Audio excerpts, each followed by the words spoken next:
It's that time again, when Doctor Who graces our streaming services and we embark on a slew of new adventures. And you've got me tagging along for the ride. Oh, you're taking over the reviews, McCluck? Shut up, Gigi, and roll it.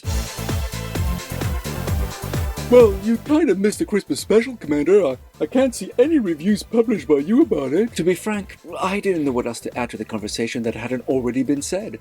Duty was brilliant, Joy didn't make sense, the main story was kinda crap and didn't hang together, and the best part was the side quest, which was a lot of fun and provided genuine emotion.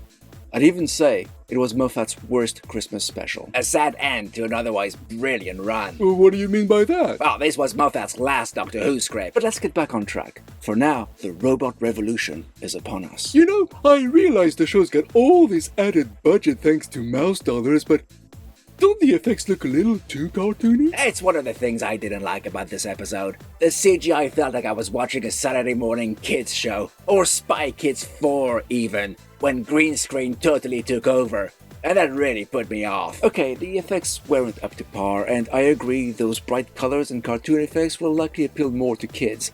But there was a well thought out story in there. Yes, I liked how there was a rift in time which meant the events that happened in the future actually took place in the past, which affected the present. Classic bootstrap paradox. But why didn't the Doctor just go back a few hours then? He's obviously looking for Belinda Chandra, and he's in a rush to do it.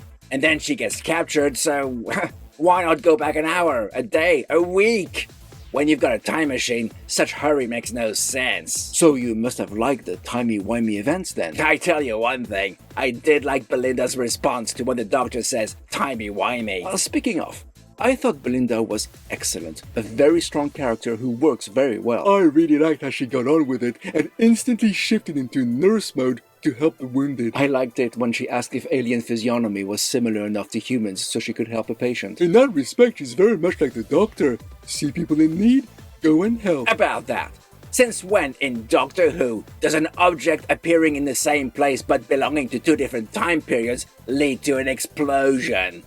This isn't Back to the Future Part 2, you know. You know RTD likes to play fast and loose with the physics of the Doctor Who universe. Just like he likes to push the Mrs. Flood mystery. I don't know about you, but I'm already tired of it, and of her breaking the fourth wall. This isn't a pantomime. Oh, the story has flaws, don't get me wrong, but I did like many aspects of it. Like the robots not being able to hear every ninth word. I can see young viewers having a lot of fun with that. Granted, that led to some interesting moments, but come on. The reveal was 1, hardly a surprise, and 2, what is it trying to say? That everyone who plays video games is a latent murderous psychopath? And that Planet of the Incels line. Talk about blaming everyone for the actions of one idiot. And to be frank, there really wasn't enough time to establish the antagonist as a truly evil character. So that reveal was both unsurprising and unbelievable. Yeah, the whole reveal felt off. Like, the style and look of the episode made it look like it was aimed squarely at a younger demographic. Yet this dialogue just didn't sit right at all with the rest of the story. Ha! There's gonna be a load of children asking interesting questions after watching this. Mammy, what's an incel? I was surprised how casual the Doctor was when the bad guy was killed. I always remember the Doctor doing his best to give the bad guy a chance. I don't remember him being so gleeful at someone's death before. And I get the time glitch that caused him to get back in time before all this happened. But what about the certificate, which is supposed to be 5,000 years old?